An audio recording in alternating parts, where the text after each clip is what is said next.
Bismillahirrahmanirrahim. Assalamu alaikum dear students. How are you all? Hope you all are fine and doing very well. Today we are going to discuss cellular organization. आज की class में हम जिस topic को discuss करने जा रहे हैं वो है सेलुलर ऑर्गेनाइजेशन, मतलब सेल की तंजीम, सेल किस तरह से ऑर्गेनाइज होता है।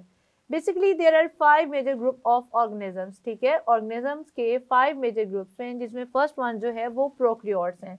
प्रोकैरियोट्स वो तमाम ऑर्गेनिज्म हैं जो न्यूक्लियस से पहले जो सेल आया था उसमें आते हैं, जैसे कि बैक्टीरिया, जैसे कि blue green alga. And the second major group is protist, and the third major group is fungi, fourth one is plant, and the fifth one is animals, ठीक है। ये जो 5 मेजर ग्रुप्स हैं वो आते हैं prokaryotes, protist, fungi, plants and animals, ठीक है। ये 5 मेजर ग्रुप्स हैं ऑर्गेनिजम्स के। अब आ जाते हैं सेल पे। सेल क्या होता है? Cell is the basic unit of life, ठीक है। आपको जैसे कि पता है सेल जो है वो लाइफ का या ज़िंदगी का बुनियादी ज़र्रा है, बुनियाद है ज़िंदगी की। तो सेल की ऑर्गेनाइजेशन के एतबार से 2 तरह के सेल्स होते हैं। The first one is prokaryotic cell and the second one is eukaryotic cell. वो तमाम ऑर्गेनिज्म जिनके पास प्रोकैरियोटिक सेल होता है उनको हम प्रोकैरियोट्स बोलते हैं, ठीक है। जैसे मैंने आपको बताया, इसमें आ जाते हैं बैक्टीरिया, इसमें आ जाते हैं ब्लू ग्रीन एल्गा, ठीक है। And the second one with the eukaryotic cells are called eukaryotes. वो तमाम ऑर्गेनिज्म जिनके पास यूकैरियोटिक सेल होता है उनको हम यूकैरियोट्स बोलते हैं, जिसमें आ जाते हैं protist, fungi, plants and animals. अब बात करते हैं प्रोकैरियोटिक सेल की। प्रोकैरियोटिक सेल होता क्या है? इसमें ये 2 वर्ड से मिलके बना हुआ है, दैट इज प्रो एंड क्रियोट, ठीक है। प्रो मीन्स बिफोर, प्रो का क्या मतलब होता है? बिफोर। एंड जो क्रियोन है इसका मतलब होता है न्यूक्लियस, ठीक है। अब इस वर्ड के मतलब से आपको ये बात समझ आ रही है कि प्रोकैरियोटिक का क्या मतलब है? ऐसा सेल जिसमें न्यूक्लियस नहीं होता, या वो वाला सेल जो न्यूक्लियस से पहले था, ठीक है। वो तमाम सेल जो न्यूक्लियस के आने से पहले बने उनको हम कहते हैं प्रोकैरियोटिक सेल। उन सेल के अंदर कोई न्यूक्लियस नहीं होता। और यू का क्या मतलब होता है? अब आ जाते हैं यूकैरियोटिक सेल पे। यू का मतलब होता है ट्रू। यू का क्या मतलब होता है? ट्रू। और as I tell you before, क्रियोट जो होता है वो होता है न्यूक्लियस। तो यूकैरियोट जो होते हैं वो तमाम ऑर्गेनिज्म होते हैं जिनके पास ट्रू न्यूक्लियस होता है, जिनके पास प्रॉपर न्यूक्लियस होता है, जिनकी सेल के अंदर जो है वो न्यूक्लियस की जो प्रॉपर फंक्शनिंग होती है, उसमें डीएनए होता है, उसकी डिवीजन होती है, और ये तमाम एक्टिविटीज़ जो होती हैं वो कैरिड आउट होती हैं उस सेल के अंदर। अब बात करते हैं सेल की ऑर्गेनाइजेशन की, ठीक है। सेल को उसकी ऑर्गेनाइजेशन के एतबार से 3 मेजर ग्रुप्स में डिवाइड किया जाता है, that is unicellular organisms, then colonial type and then multicellular organisation, ठीक है। सबसे पहले बात करते हैं यूनिसेलुलर ऑर्गेनिज्म की। वो तमाम ऑर्गेनिज्म जिनकी एक्टिविटीज़ कैरिड आउट होती हैं, जिनकी तमाम एक्टिविटीज़ होती हैं within a single cell, एक सेल के अंदर, उनको हम बोलते हैं यूनिसेलुलर ऑर्गेनिज्म, ठीक है। यूनि मीन सिंगल या one, and cellular mean cell. वो तमाम ऑर्गेनिज्म जिनकी तमाम लाइफ एक्टिविटीज़ जो होती हैं विद इन सिंगल सेल होती हैं उनको हम कहते हैं यूनिसेलुलर ऑर्गेनिजम्स, ठीक है। यूनिसेलुलर ऑर्गेनिजम्स की एग्जांपल में आ जाता है यूग्लिना, जैसे अमीबा, जैसे पैरामीशियम वगैरह, ठीक है। यूनिसेलुलर ऑर्गेनिज्म के अंदर इनका खाना पीना, इनकी डाइजेशन, इनकी जो डिवीजन वगैरह होती है वो तमाम की तमाम जो होती है within a single cell होती है, ठीक है। अब बात करते हैं क्लोनियल टाइप की। क्लोनियल टाइप में कौन से ऑर्गेनिजम्स आते हैं? इसमें जो है वो डिवीजन ऑफ लेबर कैसा होता है, या ये किस तरह से रहते हैं, that is very important from objective point of view, ठीक है। ये जो है क्वेश्चन, ये ऑब्जेक्टिव पॉइंट ऑफ व्यू के लिहाज से बहुत ज़्यादा इंपॉर्टेंट रखता है। आपसे पूछा जा सकता है what is the difference between prokaryotic and eukaryotic cell, ठीक है। उसके बाद आपसे 5 मेजर ग्रुप ऑफ ऑर्गेनिजम्स के बारे में क्वेश्चन हो सकता है। तो आपको ये बातें जो है वो बहुत अच्छे तरीके से पता होनी चाहिए। इसके लिए आपकी बेटर अंडरस्टैंडिंग का होना बहुत ज़रूरी है। बात कर रहे थे हम क्लोनियल टाइप की, ठीक है। क्लोनियल टाइप क्या होती है? क्लोनियल में ऐसा होता है कि होते तो यूनिसेलुलर ऑर्गेनिज्म है जिनके पास सिंगल सेल होता है, वो जो सिंगल सेल वाले ऑर्गेनिज्म होते हैं वो एक जगह पे मिलके, बहुत सारे सिंगल सेल जो होते हैं ना ऑर्गेनिज्म, एक जगह पे मिलके ऐसी एक कॉलोनी बना देते हैं, मतलब एक कॉलोनी की फॉर्म में रहते हैं। ठीक है, जैसे कि मैंने ये आपको बताया है, तो ये यूनिसेलुलर ऑर्गेनिज्म लेकिन एक कॉलोनी की फॉर्म में रह रहे हैं। ठीक है, तो इसको हम कहते हैं कॉलोनियल टाइप। इसकी एग्जांपल में आ जाता है वॉलवॉक्स। इसकी एग्जांपल में क्या आ जाता है? वॉलवॉक्स। ठीक है, अब जो वॉलवॉक्स है ना, इसके जो यूनिसेलुलर ऑर्गेनिजम्स होते हैं ये सिंगल जो है वो सिंगल फॉर्म में नहीं रहते, अकेले नहीं रहते, बल्कि एक कॉलोनी की फॉर्म में रहते हैं, लेकिन उस कॉलोनी के अंदर डिवीजन ऑफ लेबर नहीं होता। ठीक है, ये इनकी एक खासियत है।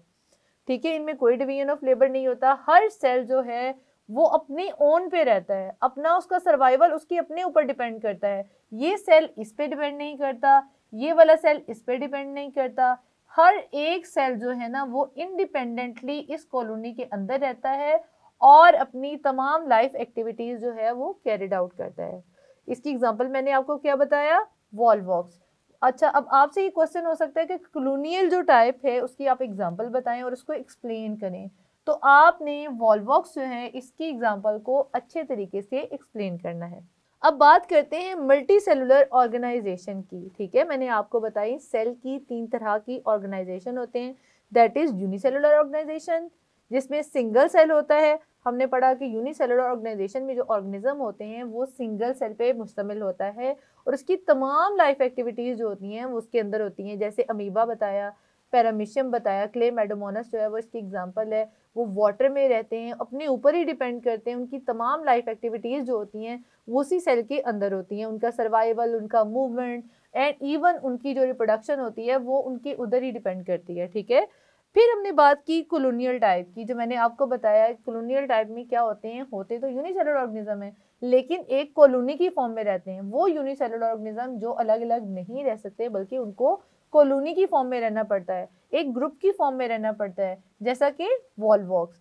एंड थर्ड जो ऑर्गेनाइजेशन की टाइप है वो है मल्टी सेलुलर ऑर्गेनाइजेशन। ठीक है, अब मल्टी सेलुलर ऑर्गेनाइजेशन में बड़े बड़े ऑर्गेनिजम्स आ जाते हैं, जैसे हम भी हैं, जैसे तमाम एनिमल्स आ जाते हैं जिनकी बहुत जो है वो अच्छी डिवीजन होती है, सेल की डिवीजन ऑफ लेबर होती है, उनमें हर जो है बॉडी पार्ट जो है वो एक स्पेसिफिक फंक्शन परफॉर्म करता है। आपकी बुक में 2 एग्जांपल कोट की हुई हैं। जो first one is mustard plant. ठीक है, उन्होंने जो मल्टी सेलुलर ऑर्गेनाइजेशन में पहले डिस्कस किया हुआ है वो है mustard plant.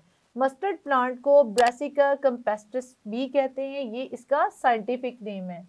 Brassica campestris is the scientific name of mustard plant. ये आपको एमसीक्यूज या फिलअप में आ सकता है। ठीक है, आपने ये बात याद रखनी है। अच्छा जी, ये जो मस्टर्ड प्लांट होता है इसको सोन किया जाता है विंटर में, मतलब इनको विंटर में उगाया जाता है and at the end of winter जो है इनके सीड्स बन जाते हैं। ठीक है, ये सीड प्रोड्यूस करते हैं।